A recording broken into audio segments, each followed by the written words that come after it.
ginnaaw bi réew mi dañuy jubali bitim réew journal bi ñuy wax sport moom mi nga fesal l'international polonais bi ñu gën ko xamee si Lewandowski moom Lewandowski mi nag journal mi ngi ñuy xamal kii di Lewandowski visite médicale mi jaar na yoon gannaaw bi nga xamee ni foofee la ko doon defee si Miami nekk foofee sa États-Unis moom moo tax Lewandowski mi mu nga jubali foofee sa Las Vegas nga xam ni FC Barcelone fa lay préparé seen saison sa tournoi ba ànd seeg ay Real Madrid ñoom Juventus ak ñooñoo ba tey journal mi ngi ñuy xamal kii nga xam ne mooy l'international portugais bi di CR7 ñu naan kaa Cristiano Ronaldo moom Cristiano Ronaldo mi nag journal mi ngi ñuy xamal ni jege na Atlético Madrid trop ba tey journal bi ñoo ngi fay fekk pression bi nga xam ni Chelsea googee tegal na ko Jules Koundé mi nga xam ne l'international français bi gannaaw bi nga xamee ne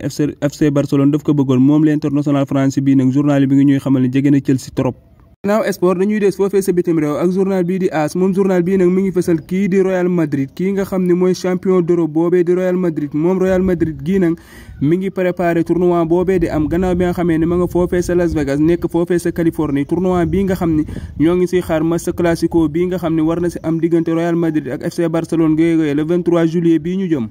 ginnaaw AS dañuy des foofee sa bitim réew journal bi ñuy wax Marca moom ma nga fesal l'international espagnol bi ñu gën ko xamee si Asier Martinez moom mii nag Asier Martinez athlète la ab dawkat la gannaaw bi nga xamee ne championnat monde yooyu doon am si wàllu athlétisme moo jël 3e place ba moo gàddu médaille bronze bu moom mii nag xale bii mi ngi am si ñaar fukki at ak ñaar spécialité am 110 mètres ay lay def moom mii ba tey course bi nga xam ne mi ngi ki doon def mi ngi ki daw si 13 secondes 17 ñu koy félicité di leen jaajëfal ba beneen ak yeneen i revue de presse jàngeen jëf